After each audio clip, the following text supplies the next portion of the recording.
So, prayer seems to be extraordinarily important. Extraordinarily. Like, I want to say 10 out of 10 of utmost importance in the things of life.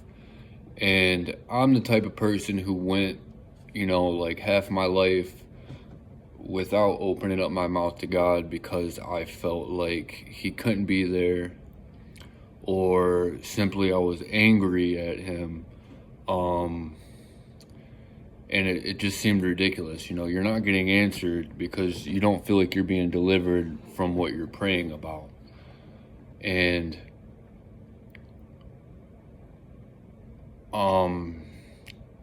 last night, which I'm not didn't really like, but I tried smoking weed,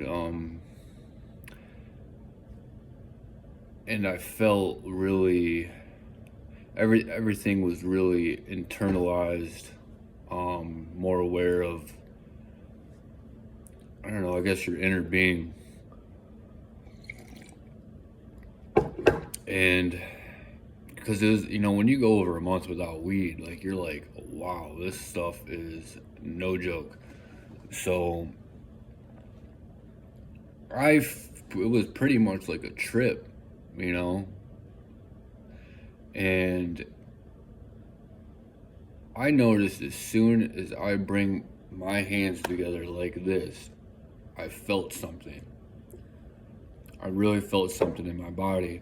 And then when I got on my knees and hunched over in like a surrendering type of prayer, I felt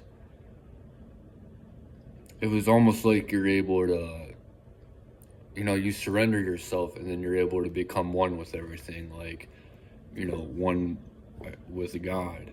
And that's what that surrendering seems to lead to.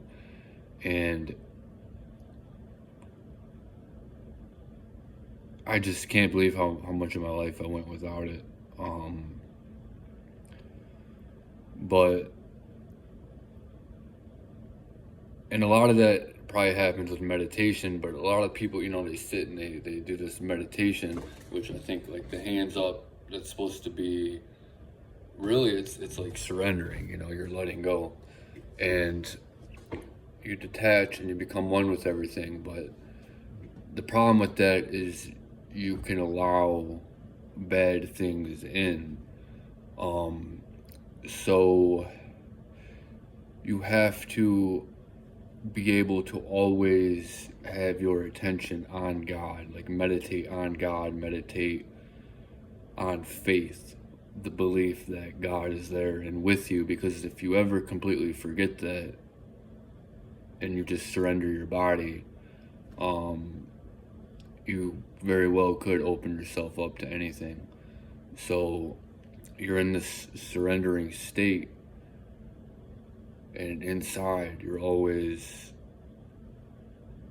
God be with me, Jesus be with me, and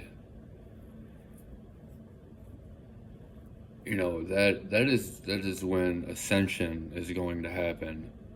This material world, all this is not, it's not everything. It's not.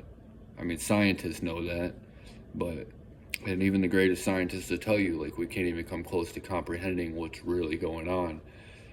So it's like there's a whole world we don't see with our senses, with the frequencies, the vibrations, there's the mind, body, spirit. There's like a whole emotional world within us that doctors don't look at. There's a whole spiritual world that doctors don't look at. They just look at the physical, the lowest plane of our being, I almost think of the chakra, like the root coming up to the ascension, which the ascension probably is connected to dreams, that most people are going to be familiar with.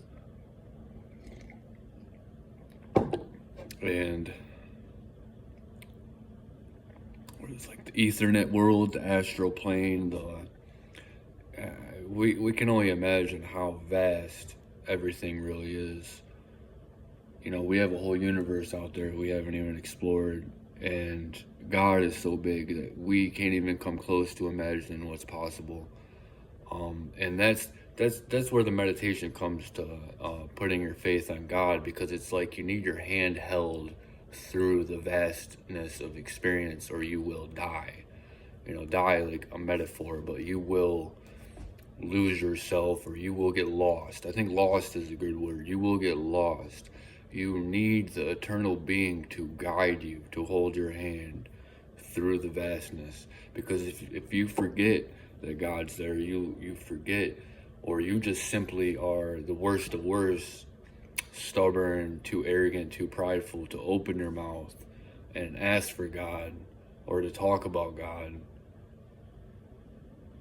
then he might just let you out there on your own, and you'll have to learn the hard way, or eventually end up in hell, you know, because you're completely separate from God in the vastness and the void, all on your own, and that is hell. The terror will probably alone have you burning from the inside out. We need that light. That is our only hope, because everything is just too uncertain, and we always have to be able to kind of, to come back to that, because we can't do it on our own, and it's not a good thing to think that you can, because one day, for probably everybody, things are going to get bad enough to where you're going to open your mouth and ask for God. And just going back to getting stoned, I think that's a big one. A lot of people won't even believe in God, but as soon as they're too high on mushrooms or acid or weed, they're like, God help me, God help me. I thought you didn't believe in God.